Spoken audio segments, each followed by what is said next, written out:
As the Learning and Development Director for the Hotel Managers Conference Africa, I design and trainings and topics to be delivered at the conference.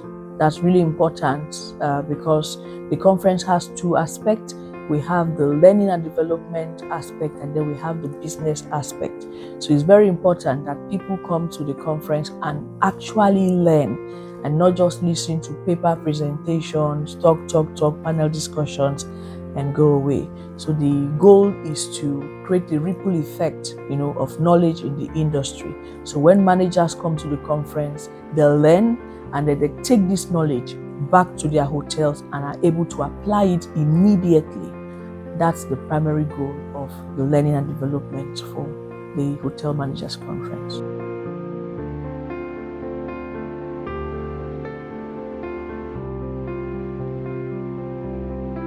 The gaps that we see include leadership, customer service, and industry-specific knowledge. As most of the topics we're dealing with at this conference now is addressing these gaps. We have owners and managers who have little or no knowledge about the industry, but they have businesses that requires experience, requires you providing services that must be memorable. With that knowledge gap, there's a problem there. And then, how do you provide customer service? At this conference this year, we're talking about blending globalization and localization. How do we give service in line with international best practices, but customized to the Nigerian experience, the Nigerian hospitality? So we've discussed that also at the conference. Many topics have discussed this, even up to sustainability in the industry also.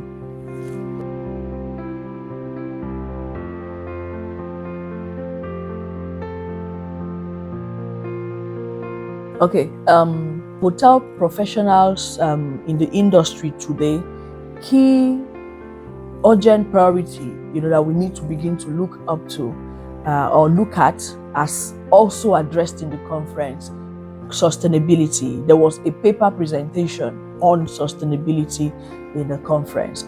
Another priority we're looking at is leadership. That's why we're dealing with hotel managers, because most needs in the industry are top to bottom. So if we do not equip and empower managers with the knowledge and skills needed, to groom the people for strategic advantage, then not a lot will be achieved. So we believe that by equipping managers, giving them the knowledge that is needed through carefully designed and curated trainings and discussions at the conference, we're prioritizing these very important needs and solving them the way that we know best to do at the conference.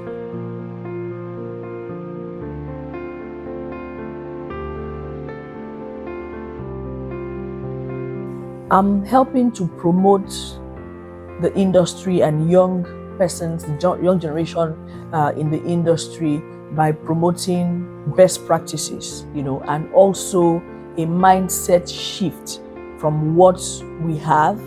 And if we must move the industry forward, there has to be that shift to how things should be done properly.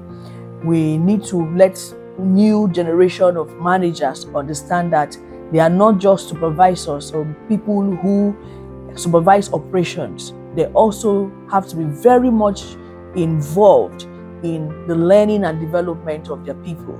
And this starts by getting themselves also specialized. They need to get themselves trained. They need to get themselves certified, as teachers or trainers. It doesn't have to be professionally, they don't have to be certified trainers, but it will be an added advantage, because as a manager, you need to be vast in a lot of things. Every department, different kinds of things that happens in the hotel. So it will be a great advantage if we have a trainer manager, but if that is not possible, they just need to understand that learning and training is important in the industry, so they can discuss with the owners, management, if the management from the top see training as important, then they would inculcate it, and it cascades down to every other person. So that's what I'm trying to build, to help the young generation understand that learning culture is very important. Learning is not an exception, it's not an option, it is a must in the industry.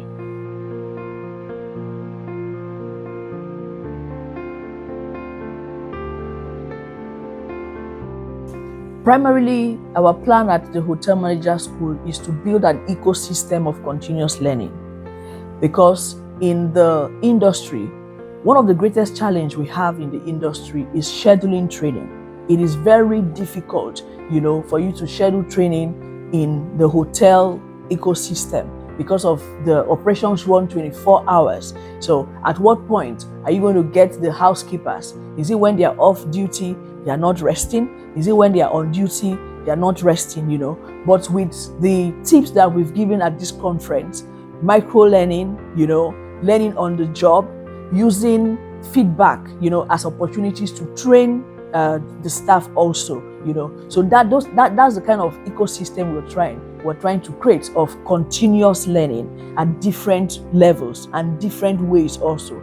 Learning must not only happen when people are seated in a classroom, okay? We're saying change your system. If a staff does something wrong, instead of punishing them, create a system where at the spot they are told what they did wrong, why it is wrong, and how to do it better. So that on its own can be a complete training plan, so that all supervisors and managers and even shift leaders begin to understand the importance of training on the job as corrective measures and feedback, So that ecosystem of continuous learning is very important. So at the Hotel Manager School, that's what we are very particular about.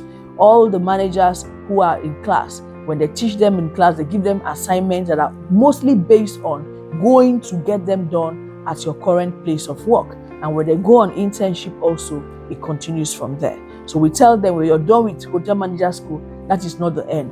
What next? We help them with their career progression and a lot of other things that will help them in the industry.